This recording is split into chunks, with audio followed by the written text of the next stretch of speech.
Good afternoon. We are going to get started here in just a minute while we wait for all of our registered attendees to join.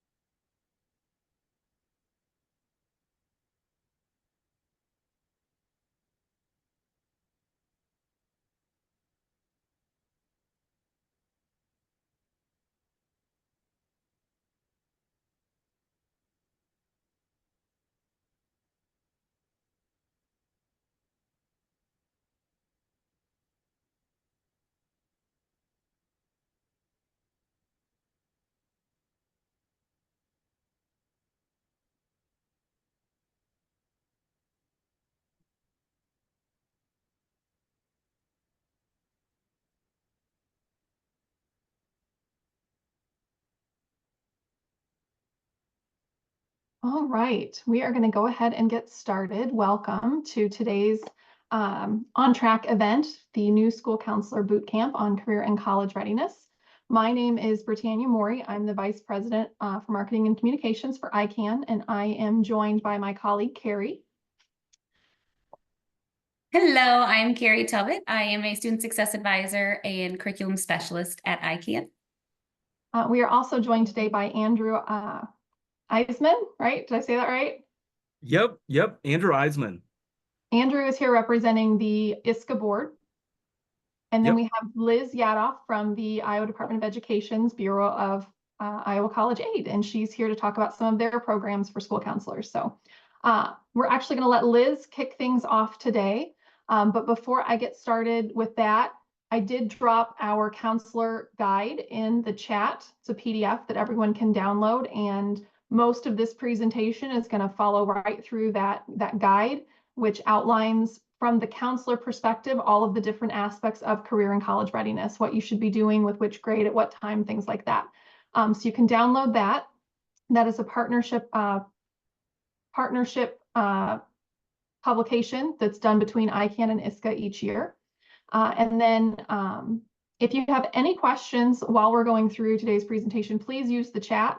The four of us will take turns and we'll get your answers to you. So without further ado, I'm going to change remote over to Liz, and she can control the PowerPoint from here. Awesome. Thank you so much. Let's see, I don't know if I have ever done the PowerPoint in Zoom like this, so let me see if I can figure this out. I apologize. There we go. Did I do that, Britt, or was that you?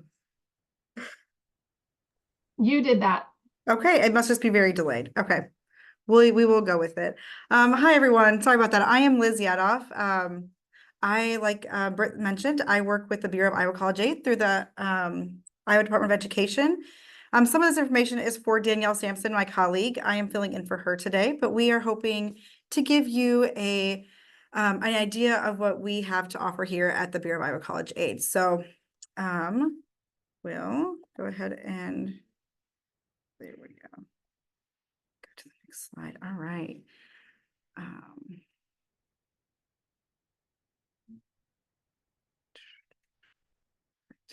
Okay.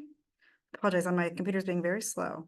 So these are just a few things that we're going to cover today. We're going to talk a little bit about the Bureau of Iowa College Aid, give you an idea of our College and Career Readiness Academy courses that are available for school counselors and really school administrators throughout the state to take, our virtual college coach and counselor texting campaigns, as well as our Course to College program.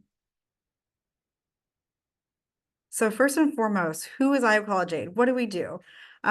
We are a state agency. So like I said, an arm of the Iowa Department of Education. And our mission is to truly advocate for and support Iowans as they explore, finance, and complete educational opportunities beyond high school. We really do believe that college changes everything, and every Iowan should be able to achieve that education beyond high school. So that's very important to us. That is core to our soul.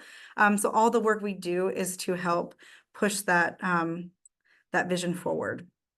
And this next slide here gives you a little bit of an idea of all the programming that we have at Iowa College Aid. So these are kind of our boots on the ground type programming, starting on with the purple cubes. You can see that is our LCANs. That is kind of our community level support that we offer. So our LCANs or local college access networks are community grants and assistance that we give out to communities. They can be specific counties or even statewide to build a network across the state to increase college attainment rates. The goal with that is really, like I said, to increase college attainment rates, bringing in a collective impact type framework to make that happen. And we will talk here just in a minute about our Iowa College and Career Readiness Academy. We'll also chat about our Course to College program in just a bit. And then the other one is our Gear Up program. So if any of you are at Gear Up Iowa schools, that is managed through our agency, our bureau as well. And then finally, we have our Course to College coaching, which is kind of that direct student support that we offer to students in the state. So first up, we are going to dig just a little bit into our Iowa College and Career Readiness Academy. This is essentially a suite of courses that you can take as a counselor, like I said, or even as an administrator. Anybody that's working within college and career readiness, this is a great option for you to really kind of get on top of that college and career readiness piece. So anybody that's having conversations with students in Iowa, this is a great opportunity. So there's a whole suite of classes that are offered, starting with that one-on-one course, which is the foundations of college and career readiness. And then as you go down, it gets a lot more specific on the types of learning you can do. So you can take these for free. They're totally free for me to take. They are facilitator led. So there's two that are self-paced. You can kind of just do it as you go. And then the others are all instructor led. So these are great options. You can also take them for licensure renewal or for credit if you're in a specific graduate program. But if you just want to take them and learn, they're totally free. And by taking these courses, you can earn specific certificates and badges for completion. And these are just kind of an image of those badges that you can earn. And currently in the state, we have 22 specialists and 47 professionals. So that's pretty exciting. These newer ones, the facilitator and equity badges, the equity badge is like our most brand new ones. So that's exciting after the addition of our last course. And then obviously our facilitator badges for our facilitators. So if you do have questions, I know that was very brief, but if you have questions or want to get involved or take classes, you can go to our website. Megan Sybil, my colleague, runs this program, and she would also be happy to answer any questions for you as well. Okay, awesome. So next up, we have our virtual college coach and text and counselor texting program. This is the program that I manage. So this is kind of my bread and butter. But essentially students, really in grades 9 through 12, students and their parents can connect with a college coach via text message. So we are here to help them navigate the college going process. We meet them right there on their phones. They can send texts back and forth. We offer that one-on-one support with college applications, FAFSA, financial aid, scholarships, really any part of that college going process we are able to assist with. They would also receive scholarship applications, general tips and reminders, really just any information about college going and things that we can do to help them along that process, because we know it can be pretty confusing. So we are there to help them in kind of that text message form. And then finally, we do have a counselor campaign. So counselors can also opt in to receive text message reminders and information. This is really specific to you as a counselor. So we'll send kind of those big things like, hey, there's a, the region. So maybe University of Iowa's application date is coming up, or the FAFSA deadline's coming up for Iowa State. We also send scholarship applications and scholarship alerts to our counselors. We send our Course to College call reminders. So we do weekly network calls that you can join, any sort of event information. And really, it's a live person. So you're able to ask questions about any part of the college going process, and there'll be somebody there that can help answer those for you and help guide you along. And this is the opt-in. So if you or any of your students are interested in receiving text messages, you can opt in with the QR code. You can also reach out directly to me, and I can help you find that as well. But that is essentially how students can get opted in for that program. Okay, so the next beast, we've got our Course to College program. So really all of Iowa College Aid's programs fall under the Course to College umbrella. It is kind of our overall program / framework that everything's built upon. So through this program, we provide support for our school counselors, our CCTCs, really any other staff that provide guidance to students around the college going steps. And as you'll see here, we have the 5 college going steps. We have prepare, apply, finance, decide, and go. Those are our 5 steps to college going. And so we guide everybody along through these 5 steps. So we provide resources and swag to help you encourage your students and their parents to participate in events and different parts of the process. And we also offer that virtual and in-person support for events and things of that nature. So in this program, you do have to sign up to be a part of this program. So if your school is not signed up, it's totally free to sign up and partner with us.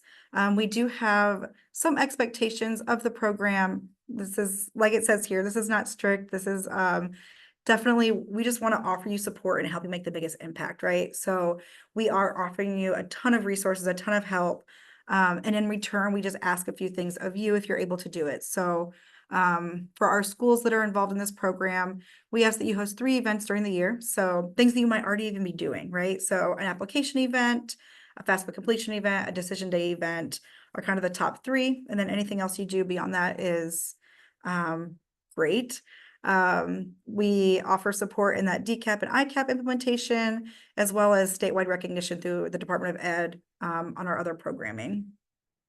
In addition, our counselors receive toolkits. I mentioned those weekly calls, so we offer weekly networking calls. You can join or not join depending on the topic of the week. We do offer incentives to you to provide to your students. I don't know what Danielle has this year, but we've always got some really fun things to hand out. Free publications. We do have an AmeriCorps program where we offer members that can come support you, whether it's in student peer or college coaches, amongst other things. But really, I mean, you can read the rest on here, but we are essentially here in this program to offer assistance, resources, anything and everything to help you build that college going culture within your school. So it's really a great program to be a part of. Yep. So, beyond that, we also support, I kind of mentioned this earlier, but we support your events at your school. So again, those application days, FAFSA events, decision days. And then we have optional events that you can be a part of or we can help you with, such as Why Apply, Junior Match Day, creating that FSAID, along with other things. So a lot of great support offered. And this year, we really touched on all this, but again, that for those free publications, the swag, the FAFSA completion reports, and really anything and everything along those lines, again, to offer that support for you guys. And Danielle, again, I'm not Danielle. I wish I could transport her in here, but this is her information. So if you have questions or you'd like to register or find out if you're registered, feel free to email her. She'd be happy to assist. Okay, I went through that pretty quickly, but I'm happy to take any questions that you guys might have.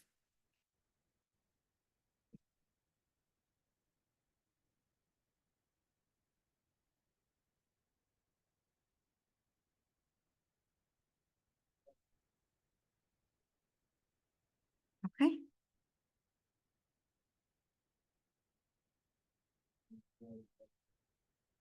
Well, I think that's it for me. Thank you, guys. Nope, your FAFSA reports are right after this, so you can just keep going. I apologize. Thanks, Britt. You got to keep me on my toes every once in a while. I have, let's see. Sorry, it's being slow again here. There we go. Okay. All right. You're almost done with me. All right, we're going to talk about FAFSA reports quickly here as well. All right, so if you have not heard of our FAFSA reports, these are automated weekly reports we send to our schools. So 100% of our public schools in the state are signed up to receive FAFSA reports. We also offer them to our private schools as well. And I would say most of our private schools are also signed up. And essentially these, like I said, are weekly reports that get sent directly to you. These reports show the completion status of all of your students at your school. So who has completed a FAFSA, who has filed, who has not filed, things of that nature. It also indicates any FAFSA corrections that are needed. So if a student has an issue in the FAFSA or an error, it'll tell you exactly what that error is that needs to be completed. And again, this just helps our counselors and schools assist their students through the FAFSA completion process. And so we offer these weekly. We're one of a couple states in the nation that actually do these weekly reports. So we're really proud of that. And this graphic here just gives you a little bit of an idea of how that process kind of works. So we start with our partnership through the Department of Ed, the U.S. Department of Ed, as well as our own Department of Ed. And we utilize the senior enrollment files from the school that is submitted to the department each year. And then we also partner with our AEAs, so our area education agencies, to make these reports happen. So between us and the Department of Ed and the AEA prep leads, we send these student-specific reports directly to the schools, usually it's a counselor receiving these reports. And again, it just really helps provide additional targeted help to those students. So there's a fun little stat here that 84% of seniors who complete a FAFSA proceed directly to college. So that's why we do this. Filing FAFSA is hugely important to student success and post-secondary enrollment. So we definitely promote the use of these reports as much as possible. Just a few things to mention. The local access manager is the person at the school building that receives the reports. There's only one person that can sign up to be the LAM, as we call them. If it's not you, we can tell you who the LAM is for your school.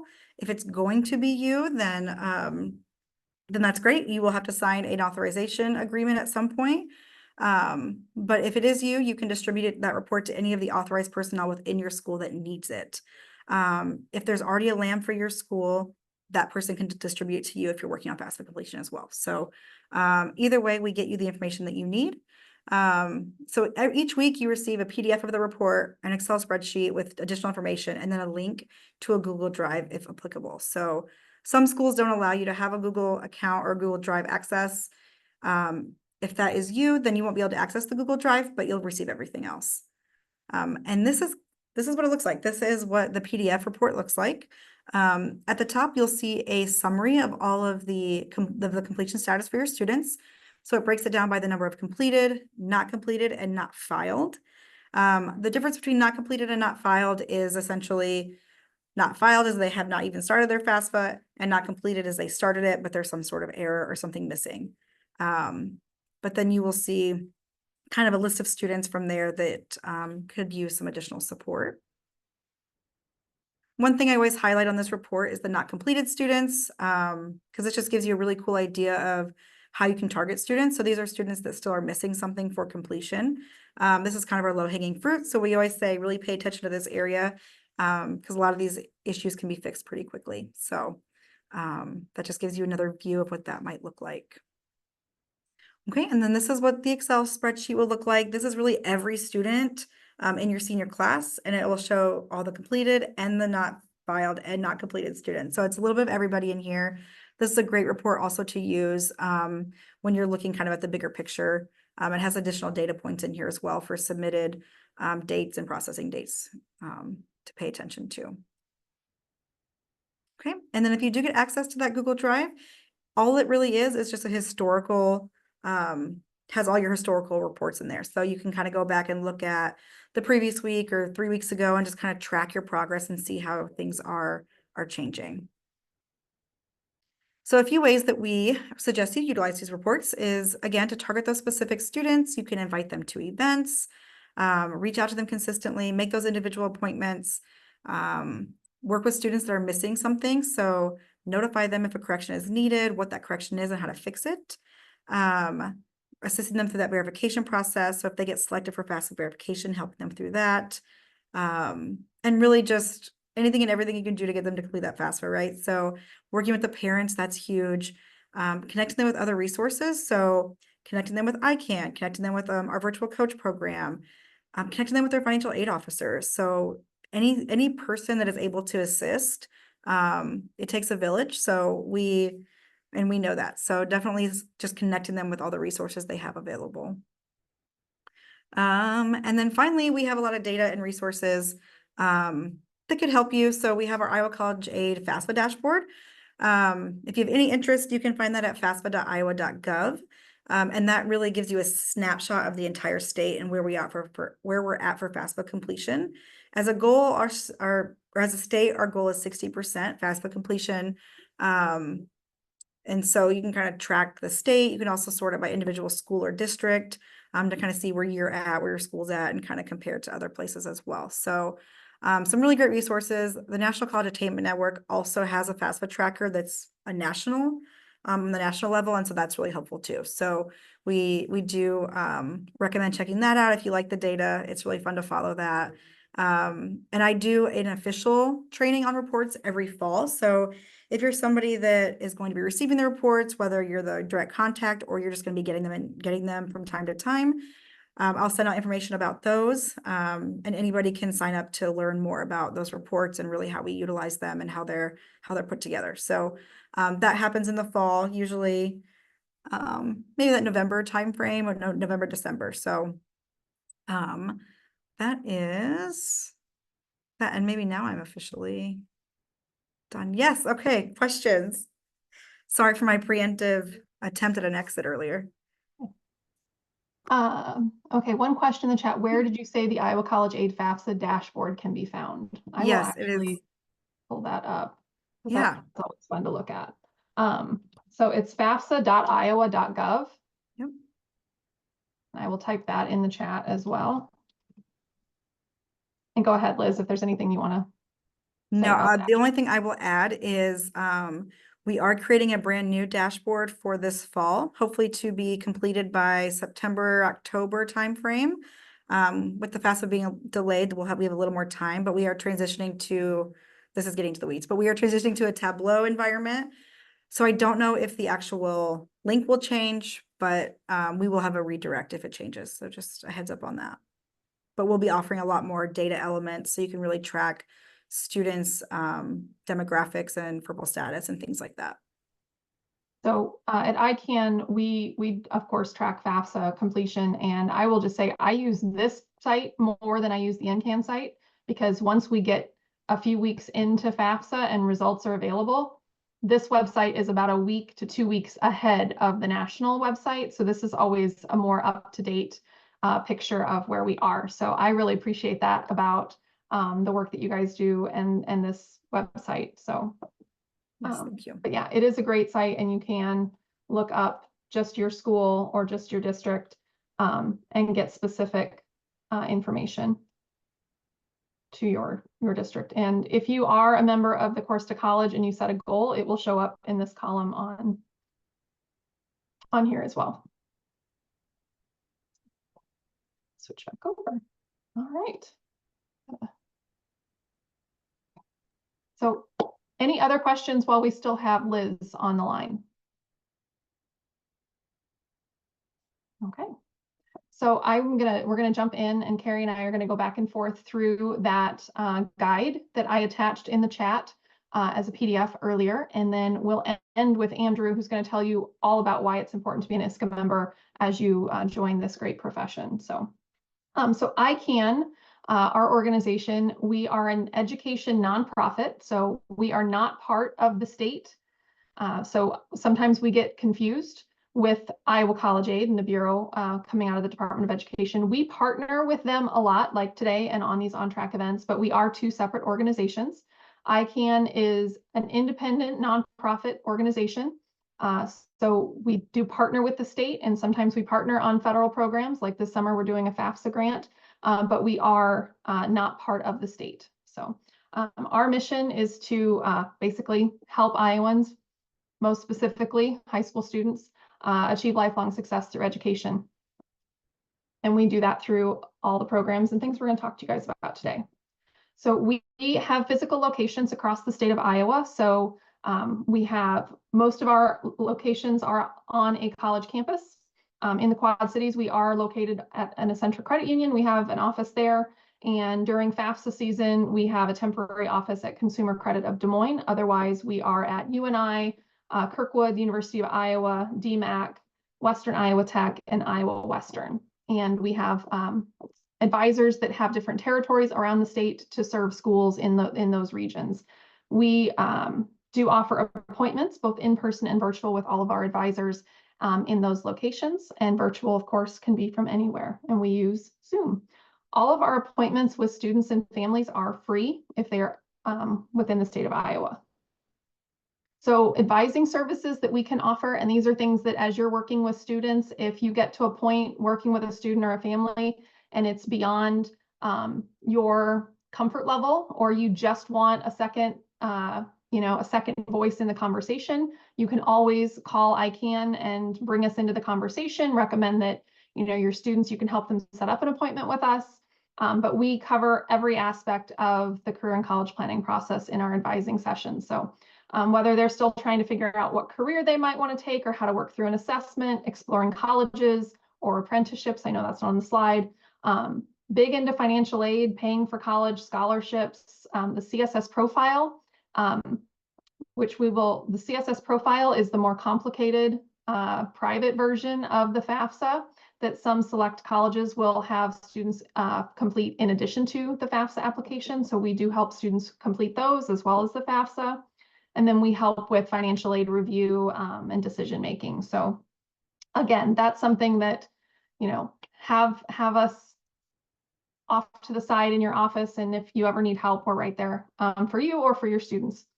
We also offer presentations to schools throughout the state of Iowa. So we can come physically to your school and present just to your students during the day or to parents in the evening. We can do that also virtually. We also offer videos on different career and college readiness topics that you can share out via email, or you can show them during a class period that provide information on things like academic success, the admissions process, college selection. We offer email tips and alerts. Our biggest draw right now is our senior alerts, which I was just scheduling the first round of those earlier today. Our senior class alerts start in August, and we provide tips throughout the school year on what they need to be doing when they need to be doing it. So the first tip is, fall test dates, and then we have one on the admissions application and the FAFSA process. And if you're a counselor that's registered in our system, then you will also get a copy. Every time we send out those senior alerts, you get a copy of it as well, letting you know, hey, this one went out today. And that way, if you want to follow up with your seniors, you can. We also have a materials library on our website. And then every spring, you can order physical copies of our materials to give to your students. And those can be, I think I have a slide coming up on that. So our social media tips of the week, everything can be found online. So we're on Facebook. We have a Twitter X account. All of our videos are held in our YouTube channel, and we are on Instagram as well. This is our YouTube page. This is where we keep track of all of our tips of the week, any webinar recordings, anything like that. The bootcamp recording, once we complete our September version, that will show up there as well. These are images of the materials that you can order in the spring.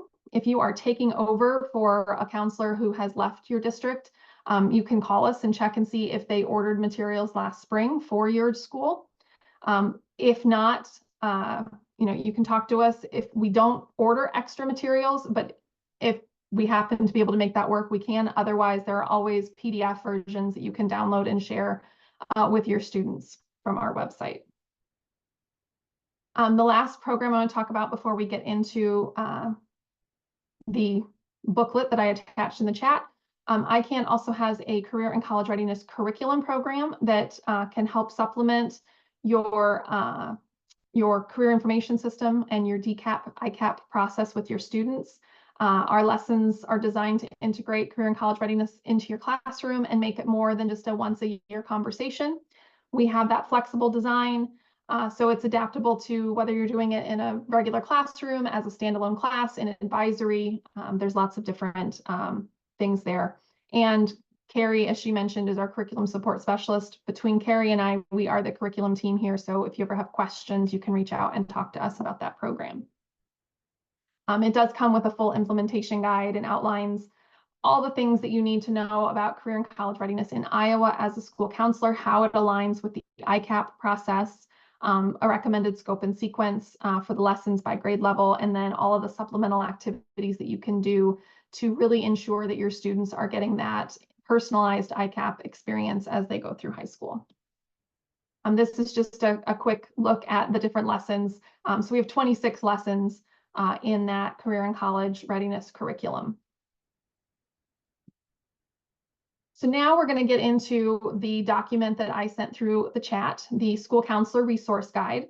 So this guide, like I said at the beginning, it's a partnership between ICANN and ISCA, and we put this together every fall. A new version comes out where we're updating, and it's written from the counselor perspective. And so we're going to go through the different sections of career and college readiness and talk about the counselor role.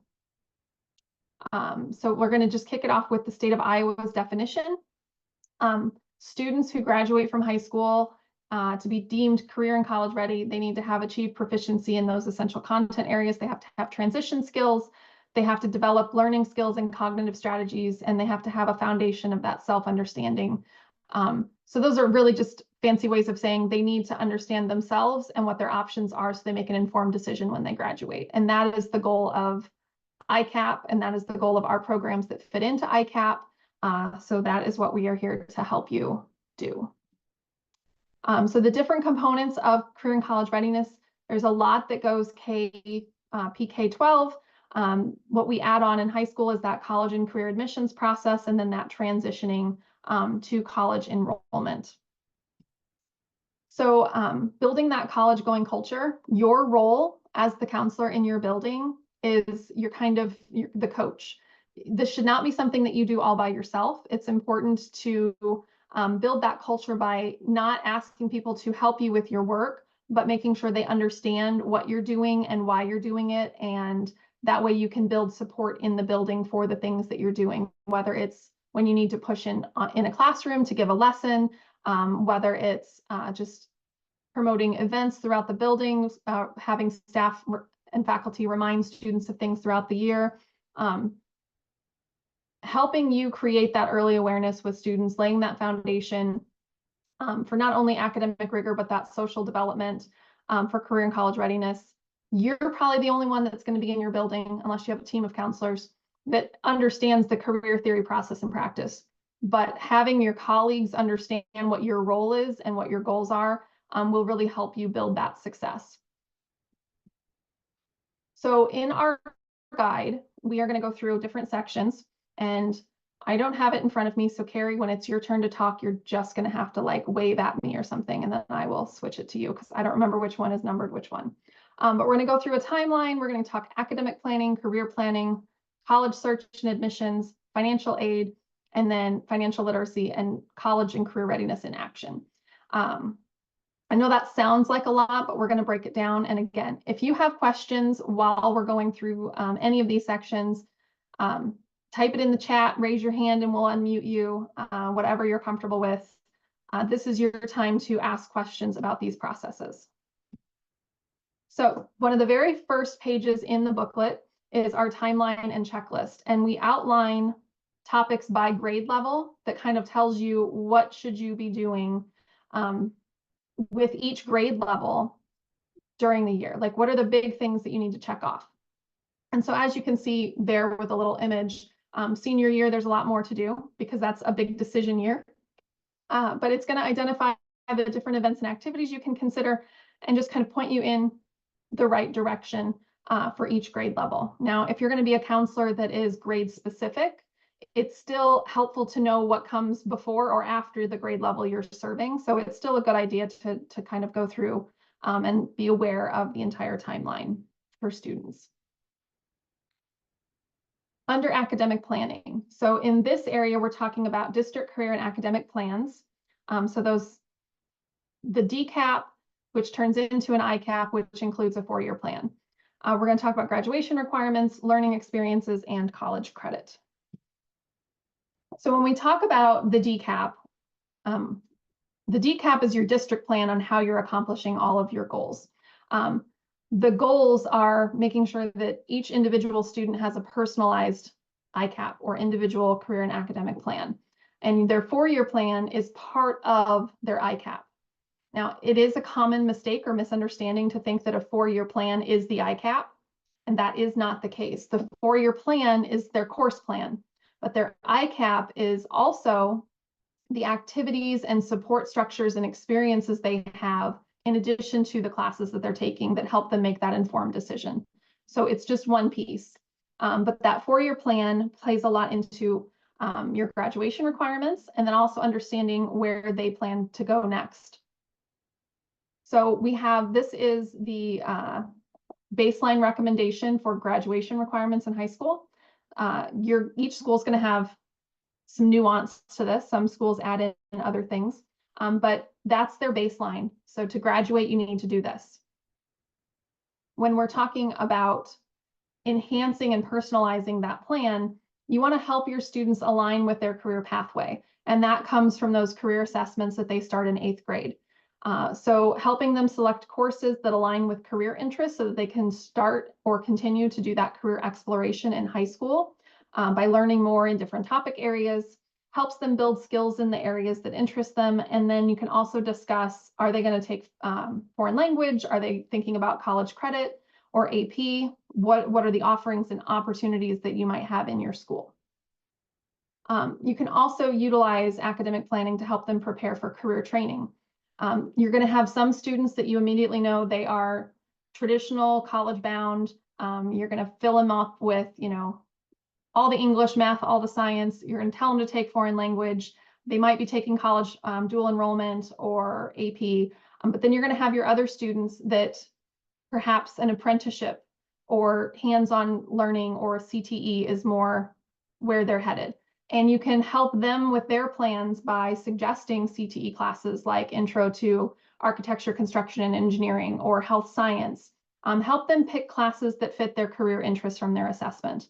And then if that's an option for you, engage with things like Career Academy programs or the pre-apprenticeship opportunities so that they can engage their high school experience like a college-bound traditional student would. There are equal opportunities for all of our students. So that's the individual part of the planning process with these students, is helping them connect so that you don't just have one 4-year plan that everyone uses, even though it might not help them directly get where they want to go. You want to help them personalize that experience. So when you're talking about those 4-year plans, if your students are college bound, you want to look at the optimum preparation chart. Now, this is included in all of our materials, so you can reference that when you're working with and advising students. But this comes from the 3 Regent universities. This is their RAI chart where their optimum preparation for college includes 4 years of math and science, whereas they only really need 3 to graduate high school. College-bound preparation would tell them to take the 4th year, to not skip senior year. And you can talk about retention of knowledge or ending up in remedial courses. Sometimes when students take a year off and then they have to take the college class, and 4 years is best. You can also talk about foreign language and why that's important. But optimum preparation is the best recommendation to prepare for college level academics. And this is what we should focus students on who are college bound or who have career goals that are heavily focused in math or science. Then they should be taking that 4th year of math and science. Studies do show that taking a year off can lead to remedial courses at the college level, makes the transition to college more difficult, can cause students to maybe stop going for a while or transfer home. And it's important to let students know that while remedial courses are an option, they don't count for college credit and you do have to pay for them. So that's all part of the planning process, is making sure that they understand there are repercussions to our actions and what is the best way to prepare for all of the different things that they're thinking about doing. Academic planning can also include learning experiences and college credit. So for learning experiences, we have the Iowa Intermediary Network, which in the Grant Wood area, it would be like Workplace Learning Connection. Every AEA has an intermediary network connection that services that area. And they are going to be your contact for things like job shadows and internships. So you get connected with your Iowa Intermediary Network contact, and they can help you facilitate the application and connection process for students to have job shadow or internship experiences while they're in high school. There are also things like career academies, and so you could check with, you know, your local community college, or if you are starting to bring in, if your district is bringing in academy opportunities or apprenticeship opportunities into your building, that would be a unique learning experience that students have.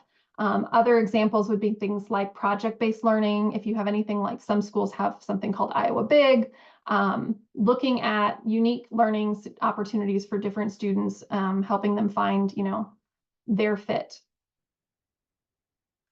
College credit, we have concurrent enrollment and AP. Wasn't sure if I had another slide there. So concurrent enrollment are those classes that you're getting high school and college credit at the same time. And then advanced placement, they may or may not take the test at the end of it, but it's going to be that more rigorous collegiate academic experience. So when you're talking to students about college credit, the important message that we really try and emphasize with families when we advise about taking college credit in high school is to make sure your student is ready for it, because it does start that college transcript. So if they take a college class and they don't do well, then they've started their that's the start of their college GPA. It is going to follow them. They can't scrap it from their transcript. It is there. It could, if they take too many classes and don't do well, it could impact their future potential for financial aid. If you don't have good academic standing, you can be barred from getting financial aid until you improve your grades. So it is really important to make sure that when students sign up for college level classes in high school, that they are ready for that additional academic rigor. They are ready for those the higher expectations, so that they don't unknowingly get themselves into a situation that might not be best for them. It's also important to ask which classes they're taking and what their future holds. So for example, I always use Iowa State as an example. If I have a student that is planning on going to Iowa State, I'm probably not going to recommend that they get rid of any math or science college credits while they're in high school. And I would tell them to focus on comp or communications or other things, because Iowa State, if you're majoring in math or science based programs, they like you to take their classes. So sometimes those classes will transfer in, but they'll transfer in as electives and the student still has to retake that math or science. So it's really important for them to know what their goals are. They don't have to have it all figured out, but if they think math science is a major potential and they think maybe a school like Iowa State, they might want to think in high school, I'm going to get rid of those communication humanities classes. I'm going to save the math science for when I get to campus.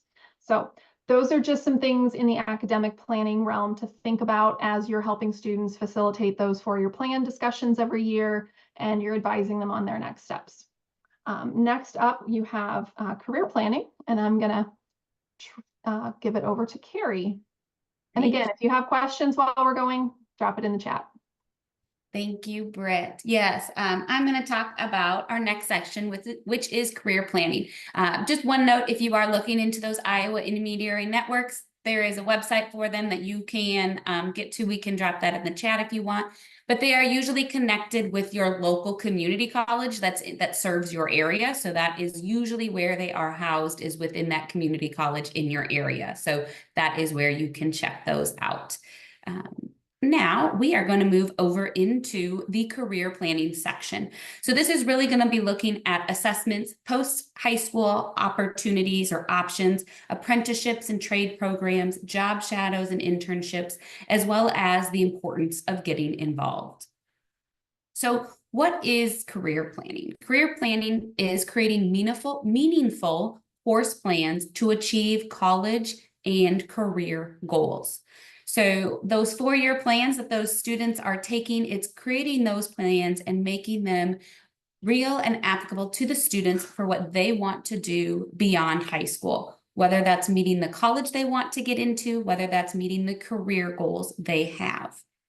One way to help with this is through the use of assessments to understand students' interests, skills, and values, which are matched then to potential careers.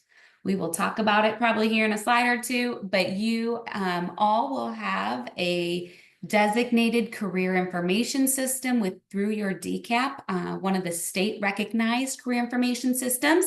The most popular in the state of Iowa is either MAPS, the free system through Iowa State, Zello, or Naviance. Those are the top 3 popular ones in the state of Iowa. There are other ones like School Links and Choices that people do use, but those are, like I mentioned, just our top 3 that most districts will use.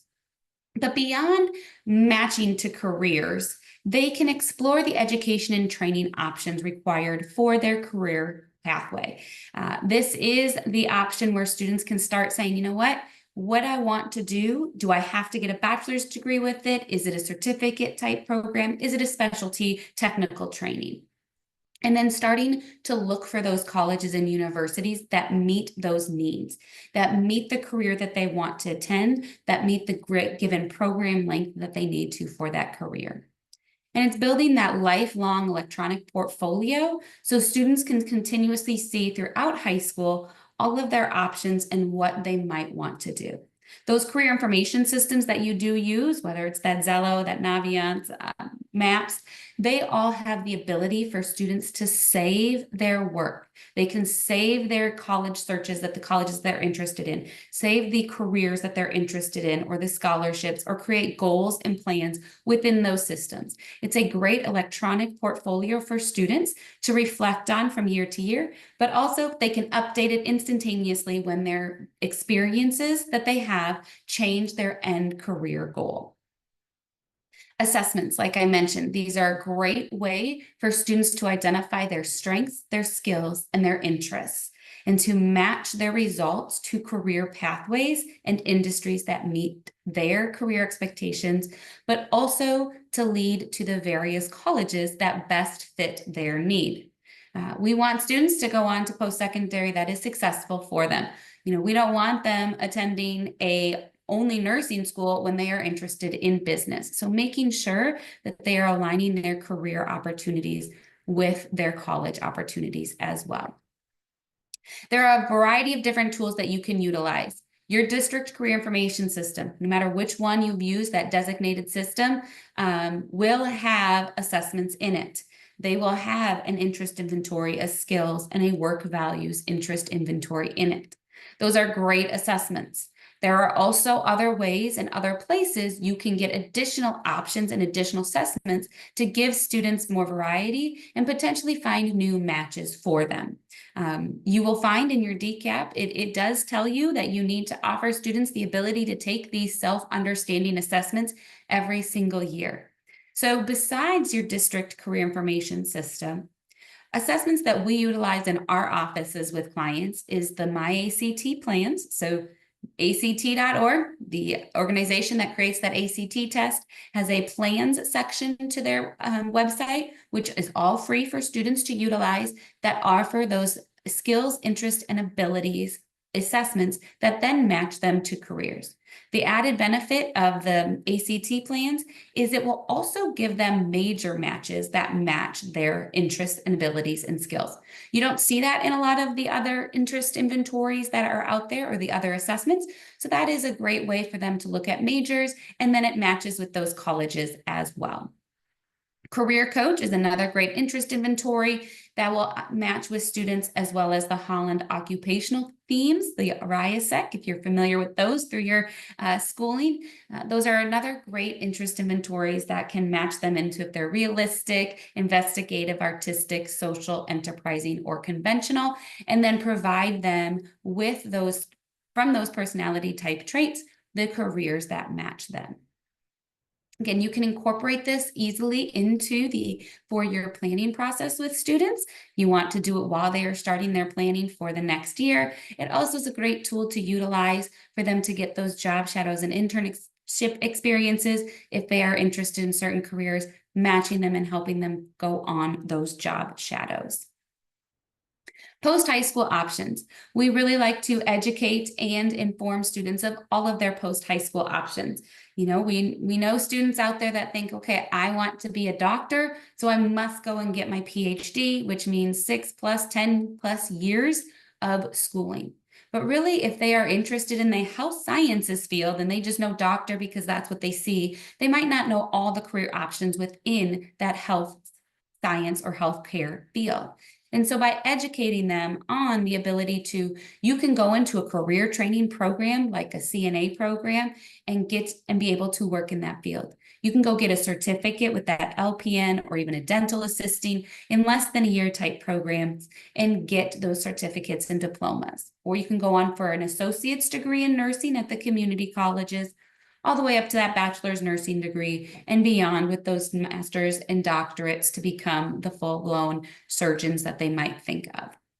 So every career field, every career cluster has career options throughout every educational level. So a student might really be interested in a healthcare, but do not want to go for 10 years to schooling to be that doctor.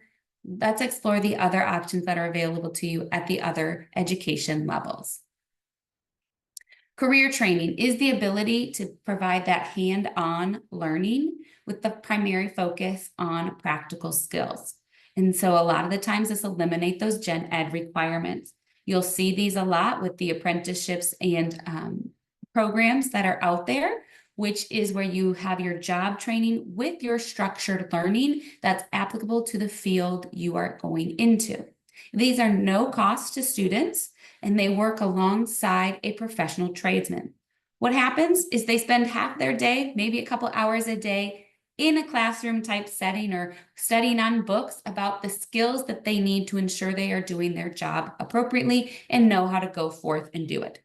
So for example, if you're an electrician, you might have a little studying to do to make sure that you understand the technical terms in the electrical field and how to wire before you go off onto a job site at a residential or commercial facility to then start wiring facilities in place. But you'll have that job training in the classroom, but then you get to actually go on the job with a journeyman that's more advanced in their career and do that hands-on learning alongside them in those fields.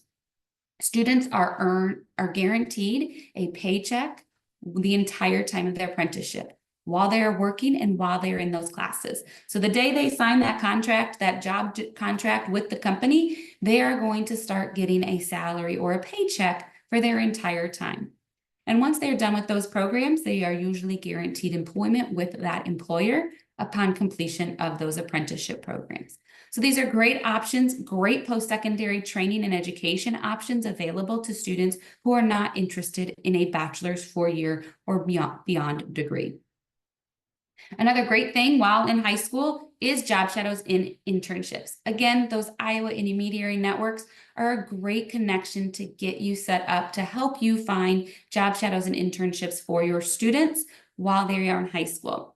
Your high school, depending on how big your high school is, might have a designated work-based learning coordinator at the district level to serve your entire high school for this purposes. So it's just important to check with your principals and your building to see who is out there. And if you do have a designated work-based learning coordinator. But by attending these job shadows and internships, students are starting to make connections with their local businesses. Great opportunity for them to network, figure out if they really want to get involved in that career, and also potentially lead to potential job opportunities or experiences with those local businesses.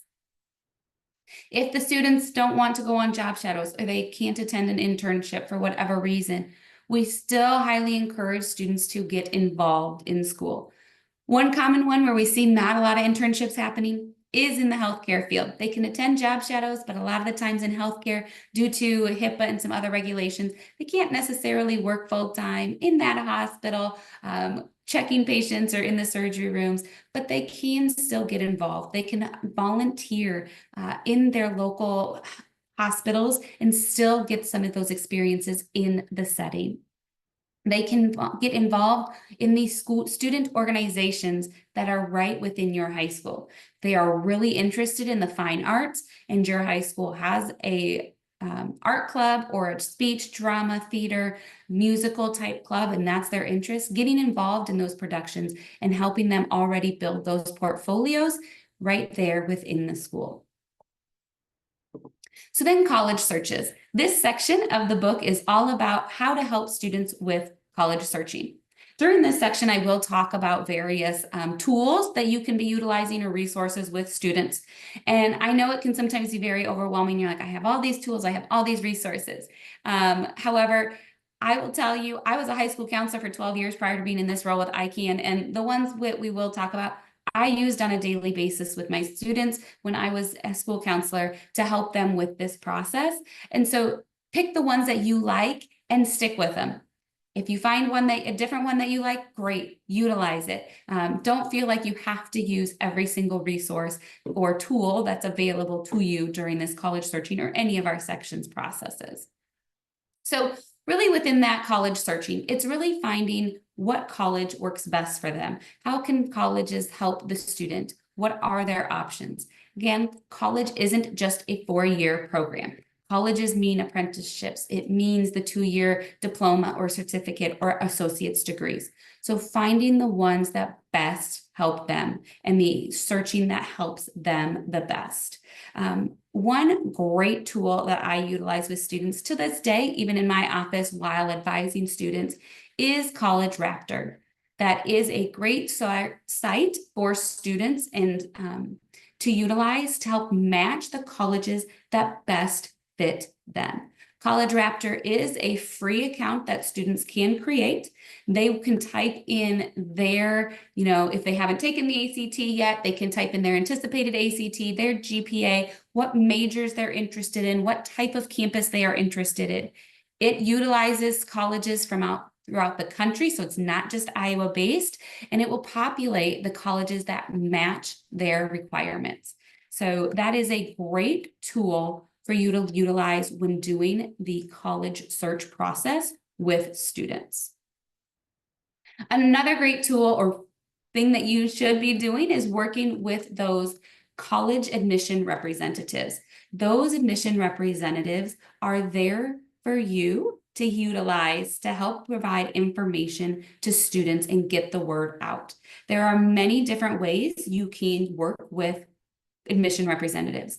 Many times you're going to get bombarded right in the fall with them wanting to come to high school for visits. Great. Let them come to your school. Let them talk with potential students that they're interested in. You might be able to set up Zoom chats with some of the college representatives. I know a lot of colleges, I'm based in the Cedar Rapids area, UNI, for example, they can set up, kids can get on UNI's campus and set up a Zoom call with an admissions representative real quick within a 1 or 2 day time frame, just to do a quick little 15-minute chat with them as well. Iowa ACAC is another great association to be involved in, to follow if you are not part of them. The Iowa ACAC is the Iowa Association for College Admission Counseling. They will host a lot of college fairs throughout the state as well. So it's another great one to just keep in touch with the college admissions counseling side of things to understand what is happening in that post-secondary world for colleges. Campus visits and those college fairs. 2 great ways for students to get hands-on or to be right with face-to-face with potential colleges that they're interested in. Bonus if you can take classes on these with you, so as field trips. Some districts, it fits greatly in some DCAS, so they can do that college search, they can do that college exploration. Campus visits, getting on those campus visits, taking those groups to visit various colleges out there. If you can't, college fairs are another great option to do. Again, the Iowa ACAC hosts college fairs throughout the state. Us at ICANN, we also host 2 of the largest fairs in the state of Iowa. We hold Golden Circle every single fall. That will be September 24th. Is that right? Nope, 22nd. September 22nd, it's a Sunday. Here this September in Des Moines, technically Prairie Meadows, so Ankeny. Every September we host that.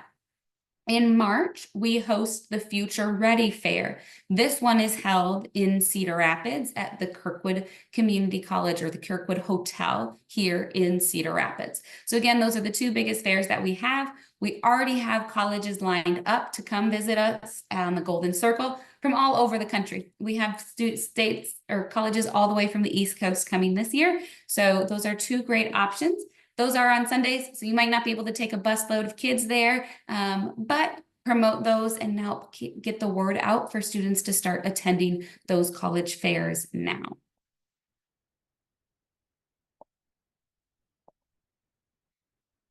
All right, college admissions, looking at the RAI, that Region Admission Index, standardized testing, how that impacts colleges now, looking at their essays and resumes, their letters of recs, admissions, transcripts, and then transitioning them on into college. The Region Admission Index, that is the index utilized by our three state schools, University of Iowa, Iowa State, and UNI. It is a mathematical calculation that factors in a student's GPA, ACT score, and the number of core classes while completed in high school. You can see the formula on the screen in front of you. It's your stats times the multiplier. Add those all up to get your score. With the Region Admissions Index, the RAI, if you receive a score of 245 or higher, you are automatically admitted into our three state schools. Students, we are going to talk about it here in a little bit. They might not take an ACT or an SAT. They are now test optional schools. Most schools are all considered test optional, meaning that you do not have to take a standardized test for the purposes of admissions. If that's the case, students will go through what they call their individual review process. So they will not fall into this RAI automatic admission process. They will go under an individual review, holistic review, and so somebody will be personally looking at their application. While this is a calculation for just the region, so it's only applicable at the regions, typically, if you can meet these standards, you can meet standards at other community colleges or the private universities as well. Standardized tests. These are your ACTs, your SATs. While many colleges are test optional, it is important to still promote and advertise and send reminders, considering that many scholarships are still tied to the students having a test score on file. We were just in another on-track event yesterday with other school counselors, and we had admissions representatives saying that there were students that did not submit their ACT scores, and if they had, they would have been awarded $2,000, $3,000, $4,000 more every single year if they admitted those tests, but they didn't submit their scores because they didn't want it to hurt them. They say that, you know what, we are a no hurt policy, meaning that they're not going to purposely take money away if you've already been awarded it. It's only going to potentially help you. So you might not need it for the purposes of admissions, but you will still potentially need it for the purposes of scholarships. One thing that I do want to mention, because I don't think it's on a slide coming up, regarding the ACT, they have drastically changed it starting in the spring. Starting in the spring 2025. Science section of the ACT will no longer be a required component of it. It will now be an option that they can add on. Just like if they were wanting to do the writing section of the ACT, the regular ACT was just the 4 tests and they could add plus writing. Well, they will now be able to do the regular ACT, which is your reading, your English, your math, and then they can do a plus science or a plus science and writing or just a plus writing. That is a big change that's coming for the national test dates, online testing spring of 2025. So if your students are doing national testing starting the spring of 25 and they're going to be doing it online, they will see that big change.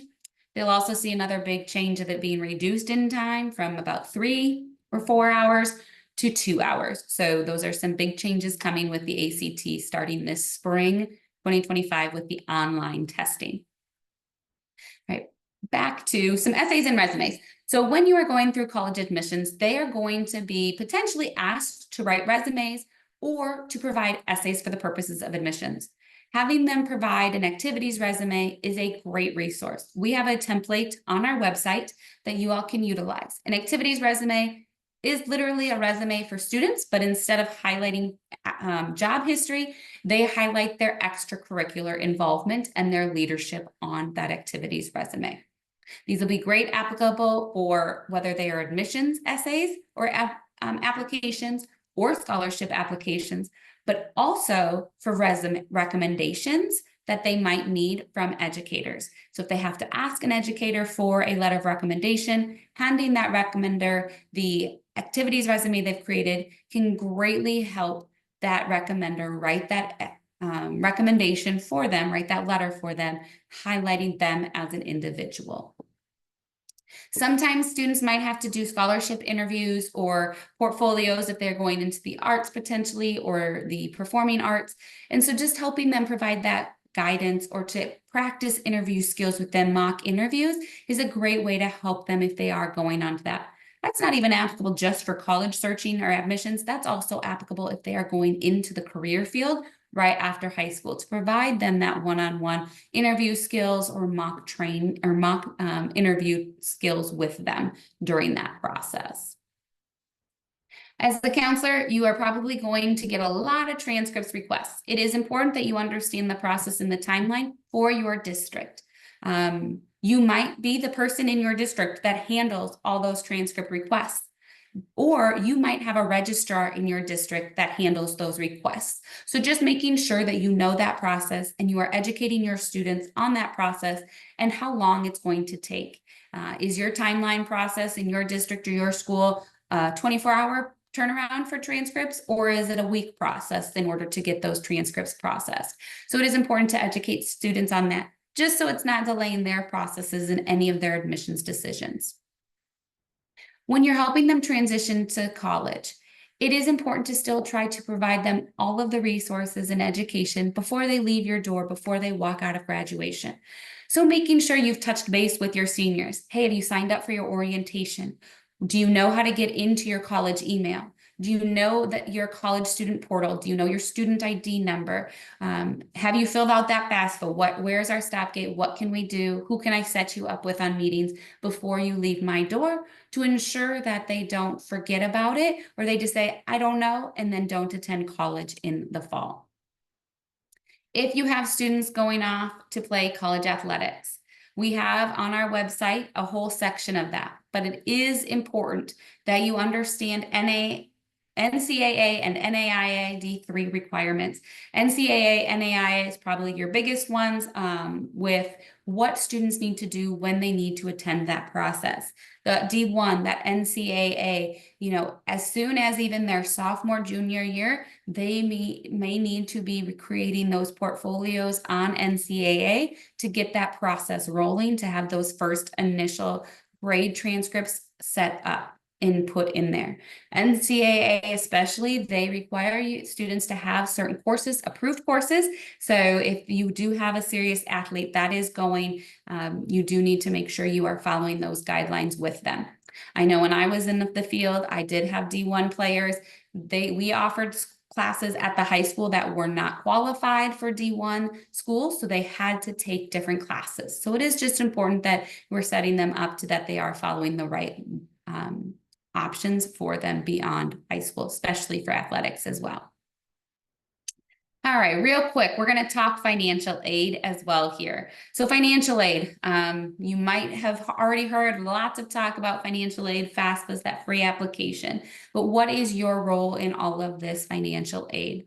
It's really important for you to understand some of the basics of financial aid. What is the process for students? What should the students be doing? What should you be doing with those students? So for you, just understanding what financial aid is, it's that free money it's okay, Britt.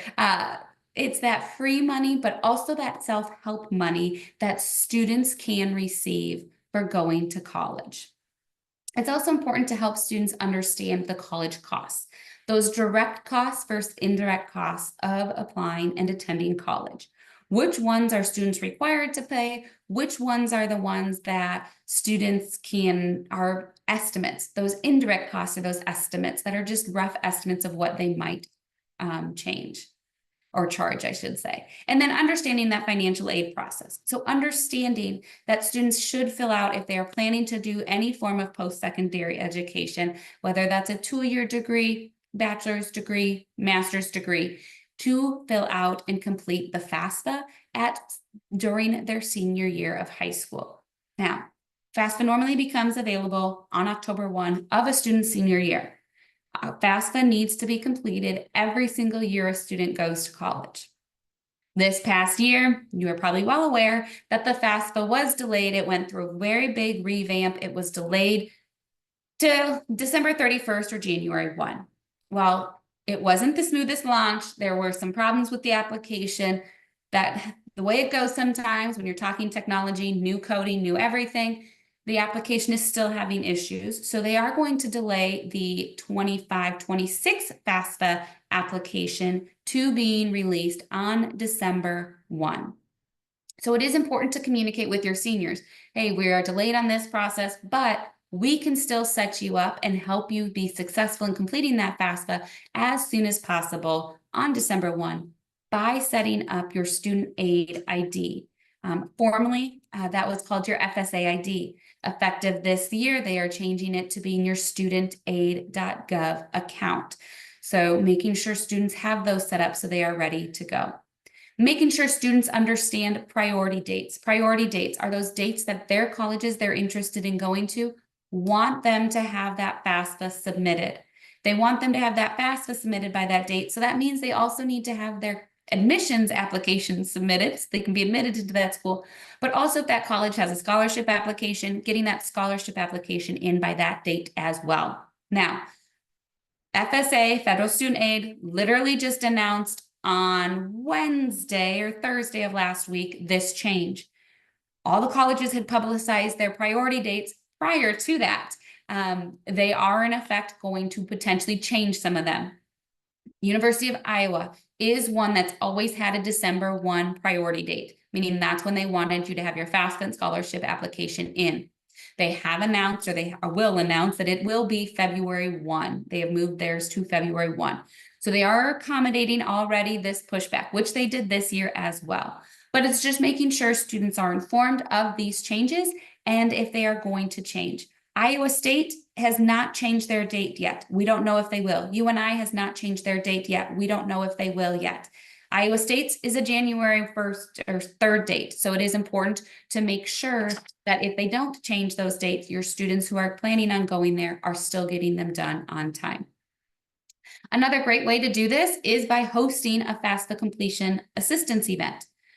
Us at I can come out, your student advisor can come out and host one of those for you at your school. This is a great way to have us come out, help your students, help your families submit that application in a timely manner and make sure that they have it done on time where they need to, depending on that event. Another great thing that you can do as a school counselor is go through our financial or our FAFSA based training that we offer to counselors to understand the basics of the FAFSA. Those are options for you to be able to then learn more about that FAFSA process. I can drop a link on the chat about where you can find that as well, if you are interested in attending any of those trainings. That is that financial aid professional development, so you can understand exactly what the FAFSA is, go in depth on the FAFSA so you know what students are expected to do. Many of the times we know students are going to come to you as that potential first line and saying, I don't know what to do. It's telling me this. Where should I go? Even if you have a basic understanding of it, you can better help your students to get the answers that they need. You can also, we offer live stream and virtual presentations of the FAFSA financial aid. So when we send those out to you, you can promote those. You can get those out to your families as well so they can start attending those live streamed events. So we do live stream, fill out the form, step-by-step processes where we will go live with parents in a webinar. They will be at home typing the keys on their end, but we will walk them through on this screen. Fill out this, type in this type of information so they can fill out the form live right there with us. And as they're doing it, if they have questions, they are able to get those questions answered right away. Again, we offer free FAFSA assistance to students throughout the state of Iowa. We can do that through you having them come to our office. If you have an event at your school, we can get to your school. We have community events. So if we do an event in the community, Students in the local high schools all around are able to come to those events as well. Scholarships. Scholarships are another big part of financial aid. Besides that FAFSA, which holds the door for any federal aid that a student wants, it also holds the door for any state grants or scholarships that are out there. So the FAFSA is important for students to fill out. Scholarships are another big part of that. Locally, you more than likely will have scholarships in your own high school that are available to your senior class. Make sure that you understand the scholarship process for all of those scholarships that you offer. Do each of them have their own scholarship committee with their own application, or is your district one that has a foundation and there is one application for all the scholarships in your high school for your senior class? Making sure you understand that timeline and that timetable for your students to promote that, to get them to apply to those scholarships. Besides your local high school scholarships, every single institution will have scholarships as well. Many colleges will have a separate scholarship application. So the students will have an admissions application that they will need to complete. Once they've gotten their admissions back, they will usually get access to a scholarship application. It is important that those students fill out that scholarship application as well. Otherwise, they won't be eligible for scholarships that that college holds. So it is important that they fill out that scholarship application. Some colleges, few, Mount Mercy and Cedar Rapids is one, that their admissions application is their scholarship application. So there's no additional steps that need to happen. So it is just important that you have an awareness of if they need to do an additional application for that scholarships at those universities. On our website, we also maintain a database. We do not offer scholarships to students. We do not, but we maintain a database of all the scholarships or majority of scholarships available to students throughout the state of Iowa. So we gather and compile all of those scholarships from that are available to students in the state of Iowa, not your local high school scholarships, but all those other community type scholarships that are available to students throughout the state.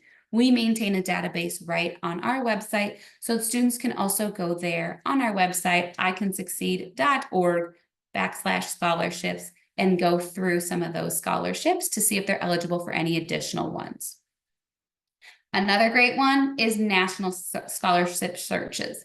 These are national, like FastWeb, Niche, MyScholarly, but they can still apply for national scholarships and still earn those national scholarships as well. So those are all different ways to promote those scholarships to students. We're now going to go into financial literacy, but I'm going to turn this back over to Britt, and she's going to run through this with you all.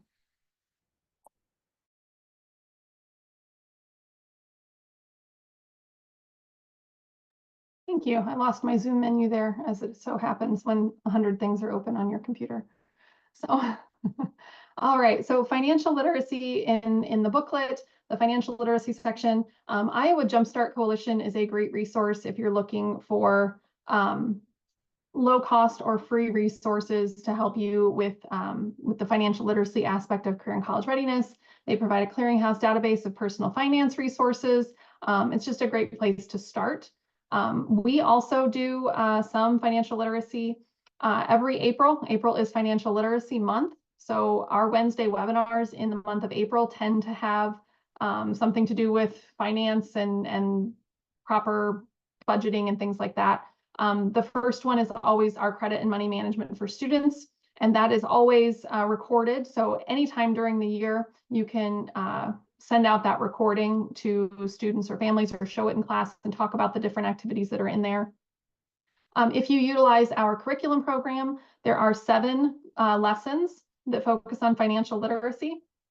Everything from basic budgeting, borrowing basics, understanding the financial aid process, understanding student debt, understanding student loans, and then we have some budget simulation activities in there as well, so they can practice making those decisions.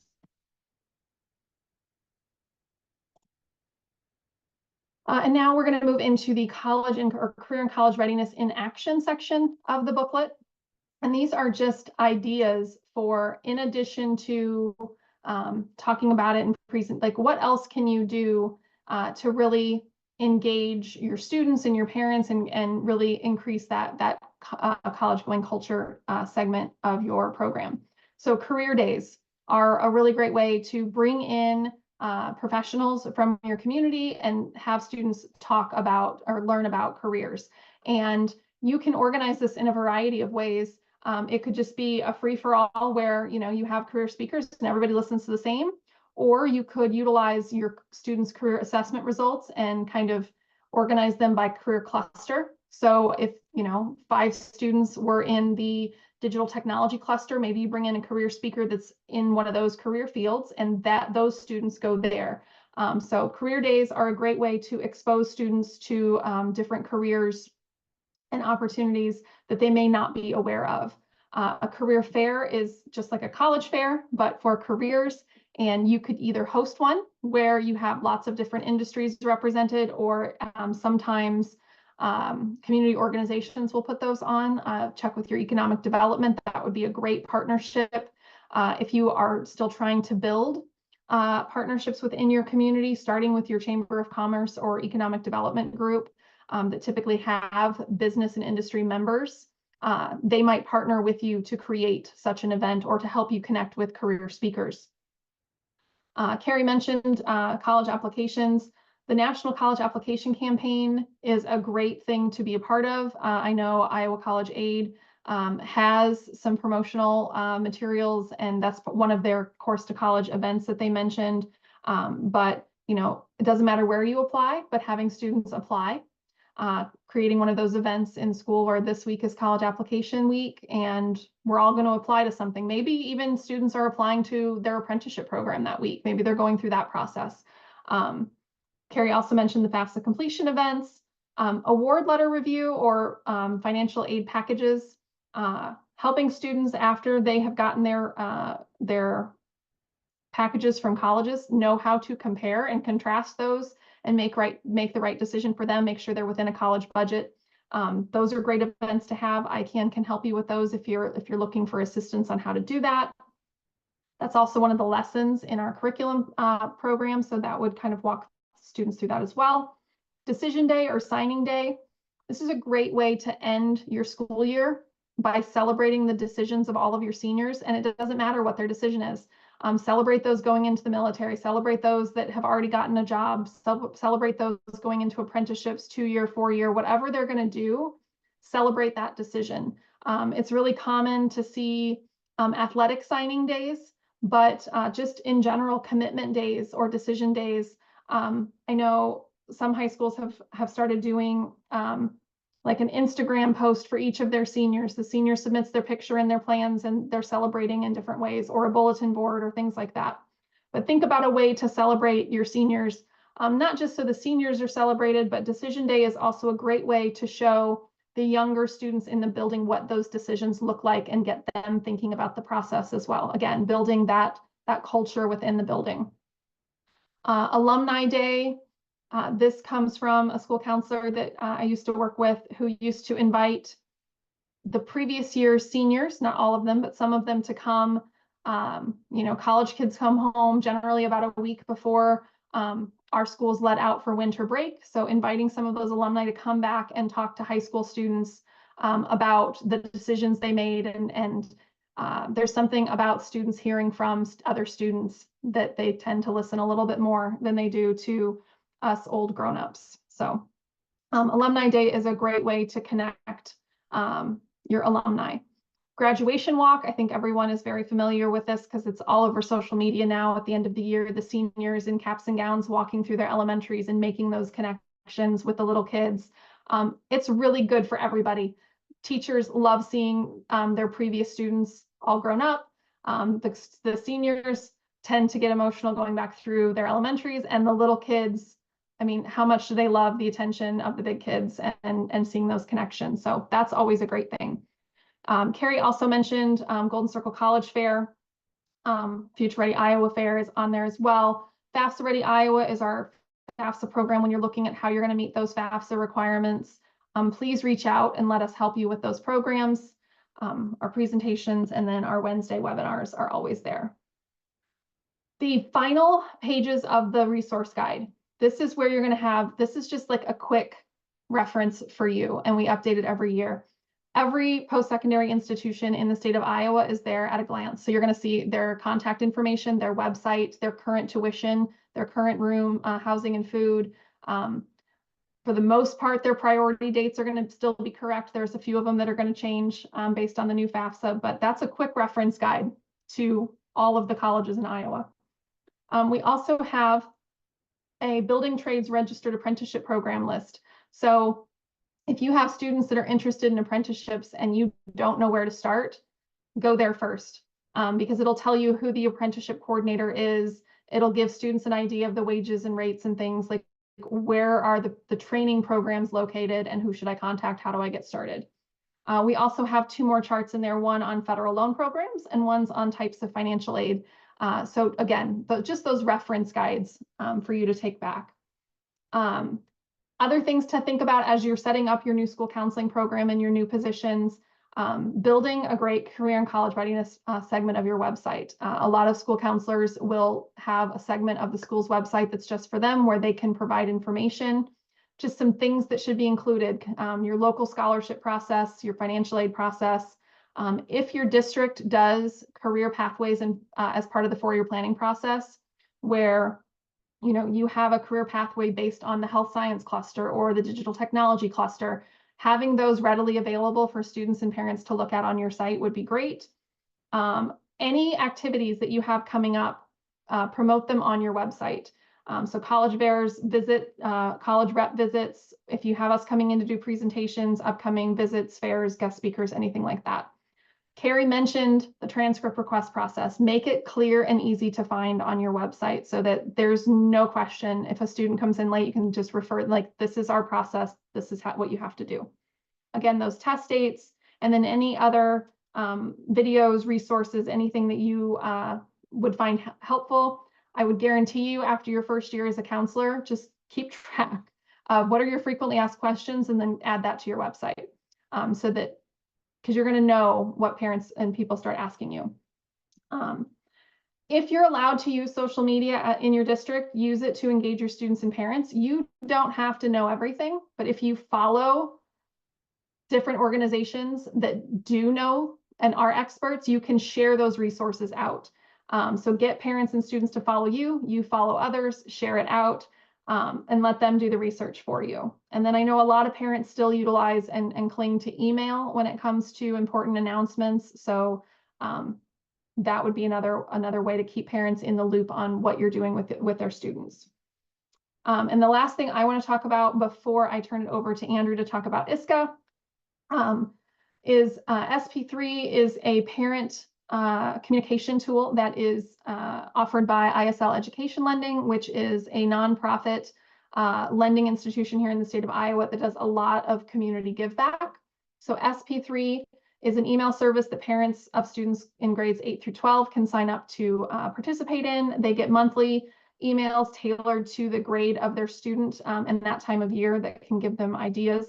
And when they are part of SP3, they are also entered into quarterly drawings for deposits into a 529 college savings plan, and they can win multiple times. So that's an option for you to promote to your parents. sp3.org is a way for them to get some college savings money, possibly, but also great tips every month. And then lastly, the first scholarship that we'll be promoting this year, because it opens on September 4th, ISL Education Lending also offers 2 scholarships. One in the fall, and then they'll open a new one in the spring, but they will give away 45 $1,000 deposits into college savings accounts as part of their scholarship program. And it's open to any Iowa high school student or undergraduate college students or the parents or guardians who hold the college savings accounts for those students. So there's no essay on this one. You just have to answer some questions at registration. And then again, you'll get email tips throughout the program, but you might get some money for college. So that's a scholarship to start promoting to students and parents right away in September. And now I'm going to transfer it over to Andrew. I will give you control there. It's all yours. Awesome. Thank you. As a former high school counselor, I cannot say enough how valuable I can and all of your resources are. So thank you so much for putting on this boot camp and for letting ISCA be a part of it. I kid you not, my old office was littered with ICANN resources and references. So if you're listening and that's the only thing you take away today, just please utilize what they have out there because it's fantastic. So my name's Andrew Eisman. I'm a board member with the Iowa School Counselor Association. I'm just going to speak very briefly about who we are, what we do, and then a couple of cool updates that we have. So as the Iowa School Counselor Association, our mission is to advance academic, career, and social emotional development of all students through excellence in professional school counseling. So what that means is we are the School Counseling Association that's really targeting the ASCA domains of academic, career and college readiness, and social emotional development. And we do so through collaborating with amazing partners like ICANN. Let's see. That's so cool. I've actually never done like this remote control on a Zoom. That's really cool. So a couple of quick things that are resources that we have available through our website. We host a webinar series, again, in partnership with our Iowa AEAs, ICANN, Department of Education, all these amazing organizations that we have available here in Iowa. We also have our newsletter, email updates, an up-to-date resources page, our ISCA listserv, which is available to both members and non-members. We have our evaluation supplement. So for those school counselors, I was one of them. When I was still being evaluated, I was under the Iowa teaching standards, but there's an evaluation supplement now put together that can help you crosswalk those Iowa teaching standards with the ASCA school counseling standards. And then ISCA's also heavily involved in legislative advocacy. And as new bills are being proposed or laws are being passed, we do our best to stay up to date by issuing position statements as how our school counselor members can help to interpret those bills and or laws that are being passed. We also have an amazing event in partnership with IACAC. Every February, we have our Visit the Hill Day. If you have not had a chance to visit, I highly recommend. It's a half day of presentations and panelists. And then the second half of the day, we visit the Capitol and we speak to our legislators. Every year we host our annual ISCA conference. This year it is November 3rd through the 5th at the Iowa Event Center in Des Moines.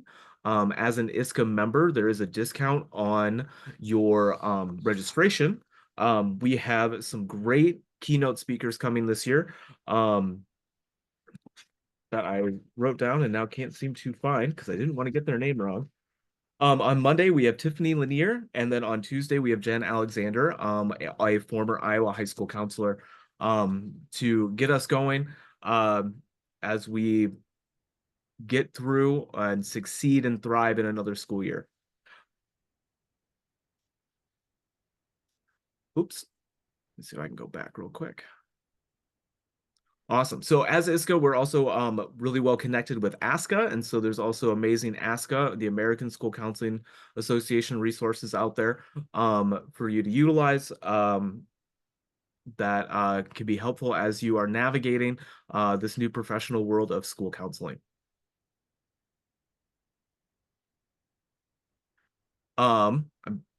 Also coming up, professional development opportunities. We just wanted to share out what some of our partners are doing, including the Department of Ed, the Iowa Best Summit coming up, hosted by the Scanlon Center for School Mental Health, the National School Counseling Leadership Conference, which is a part of Hatching Results, and then, of course, the Iowa ACAC Conference and the ASCA Annual Conference. Two kind of cool updates to our membership. We are rolling out a new website that is promised to increase community and collaboration through some new features there. So if you have not been to our new updated website, I highly encourage you to go check it out. And then, of course, some other amazing resources here in the state of Iowa.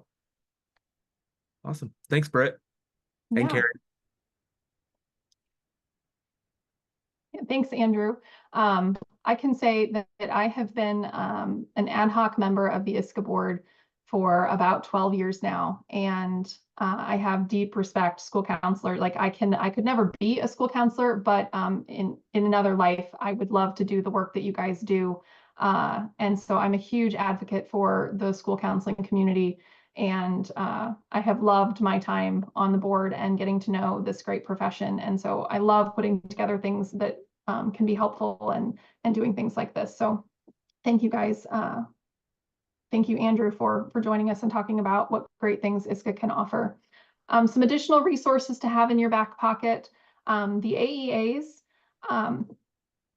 still currently, in 2 years, might change, but for right now, you still have a counselor advocate at your AEA. Doesn't matter which AEA you're at, there is someone assigned there to be a counselor advocate and to help you in your role. There's also Iowa AEA Prep, so post-secondary readiness that you can get through the AEA system. AEA Learning Online will offer some different licensing renewal options for you, as well as their mental health and well-being. There are generally some conference opportunities, and the AEAs also have a listserv. So if you're not already on your AEA's listserv, reach out to your counselor contact and start getting signed up for that, because they will provide you with regional opportunities, as well as more local to you networking opportunities outside of what you're going to get in other areas. Another resource that we just like to share, College Board. Yes, it's a national website, but they do have a counseling section of their website for counselor resources that has some pretty good stuff in there that you can read through and download. And it's professional learning, advising essentials, downloadable resources. So it's another, feather to have in your cap that, okay, I could look here, I can find this. It's just another option that's out there that has some pretty good stuff in it. So some quick links to some of the things that we've talked about today from ICANN. Really appreciate Andrew's promoting of ICANN as a great resource. It is true, I've been to a lot of counseling offices, and we do tend to kind of take over a corner once you get to know some of our resources. And that's what we love to hear. And if there's something in that corner that's missing, you reach out and you tell us, and we do what we can to come up with a solution to that gap in your program. So our materials library on our website, you can always download PDFs of everything that we have in print. And then there's a whole bunch of stuff that we don't print that you can also access through our website. When you're working with your senior families, or you're helping to prepare your junior families for becoming senior families in the financial aid process, all the stuff you need to fill out a FAFSA can sometimes be a confusing step in the process. We have a link for that, what to bring. It's a one sheet that'll tell them everything they need to know. We have a page dedicated to setting up that studentaid.gov account. Carrie mentioned our scholarships. We do maintain a list of scholarships. We also have a list of safe search sites. So she mentioned My Scholly and things like that. We get a lot of questions throughout the year. You will get random inquiries from different organizations. Hey, share this with your families, invite them to this. And we get a lot of questions of, hey, is this legit? You can always, if you get anything that looks a little suspicious, you can always call or email your ICANN advisor and just ask us, have we heard of the organization? We do a lot of investigation on things so that what we recommend, we know is safe. So I can tell you what's on our website. We've checked them out. They're safe. If you get something else in the mail and you want us to check on it or see if we've heard about, let us know. And then our appointments, again, that link, you can help set up appointments for deeper advising with students or families. Again, FAFSA help, whatever it is, we are here to help your families in that regard.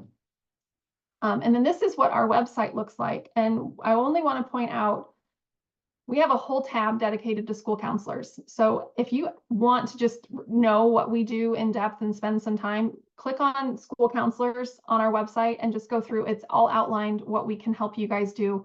Everything from professional development programs, resources, promotional toolkits, everything that we have is going to be in there. And then again, if you need help or ideas on anything, reach out to us, reach out to your ISCA board members.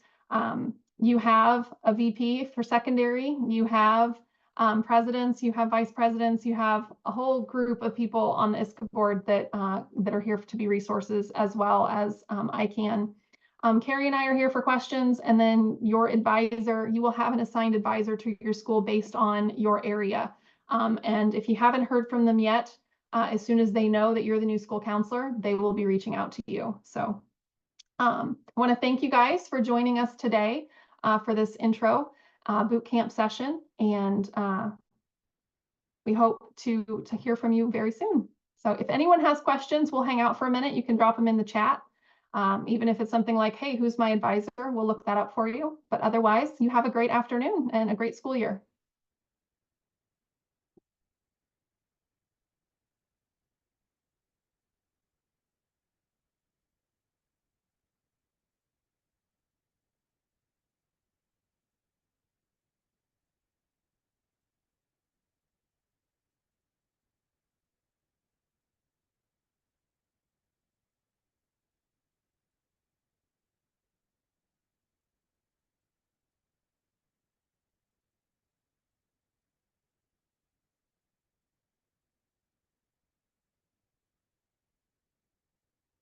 Okay, everybody look at me and I'm gonna do a screenshot for social media.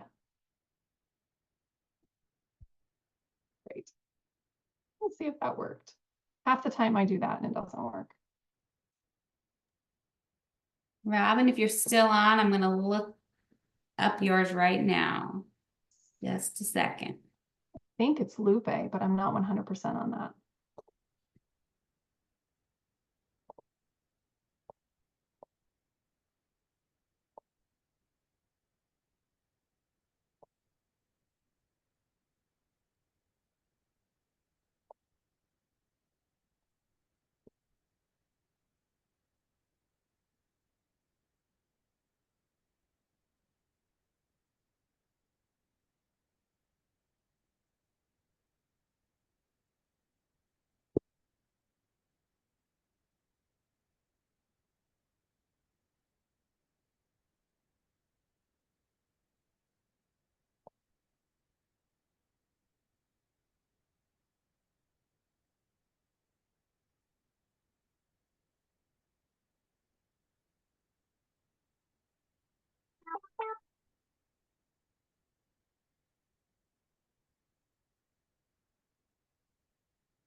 I think it's Jessica. Jessica, not Eric.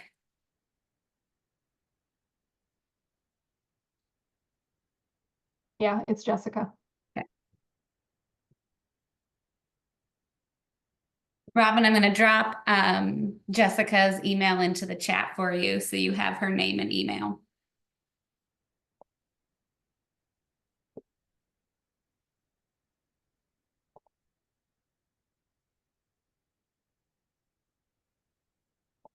And yep, Robin, you are already in our system. So Jessica should be reaching out to you if you haven't heard from her yet, but you are listed as the contact for Centerville. So.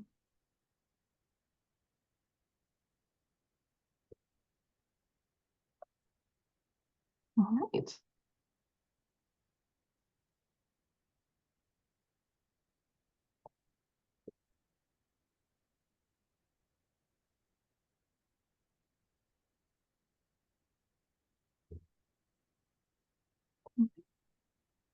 Well, that's it for today. Andrew, are you doing the next boot camp with us or is somebody else going to do it?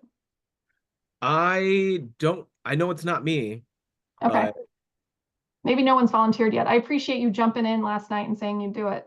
Oh yeah, for sure. Yeah. Where are you at now? I'm with Upper Iowa University. Okay, all right. Yeah. How long have you been there? I just finished my first full year.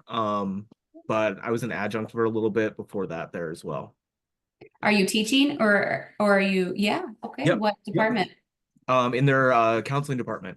Oh, okay. Yeah. Yeah, Oh, they so you're added the, okay. All right, so are you the counselor educator for the board? Yes. Yes, Yep. okay, that's your role on the board. Okay. Awesome. Yep. Carrie used to be on the board. She was VP secondary. Oh, cool. Yes, I was during the COVID years. Woofda. That was wild. Like, Yeah. gosh, that was my first year back in Iowa. So I got like half of a school year I was at Cedar Falls High School. Got half a school year and we shut down, and I'm going, I don't even know what we're supposed to do in a regular school year, let alone what are we doing now? Yeah. Yeah, that was, we literally, my boss told us, pack up for 2 weeks, like work from home for 2 weeks. And I didn't come back to my office for 18 months. It was Oh my crazy. gosh. So, because It was great. my office is in a Kirkwood building, and Kirkwood was closed for longer than the school districts were. And so we weren't allowed back in our building. So we went home March 2020, and I came back to my office August 2021. Wow. So Wow. yeah, it was crazy. So anyway, Yeah, let's not do that again. Right? no, my dog hardly handles it now when I leave for the couple of days I do go into the office. If I had to be home for an extended period of time again, he'd never let me leave the house ever again. And those were his formative years. I really think that his separation anxiety would not be nearly as bad if his formative puppy years hadn't been COVID, where no one left the house. Like Sure. seriously, my son and I were always here, so he never had to learn to not be with us. And then all of a sudden we all started going places again, and he was just like, where's my family? So anyway, he's over it now. He's better, but not anyway. So, all right. Well, thank you for joining us. I really appreciate it. And we'll see you soon. Yeah, have a great Have day, a good everybody. one. Bye. Bye. You like how he just, you're not here anymore. Oh, well.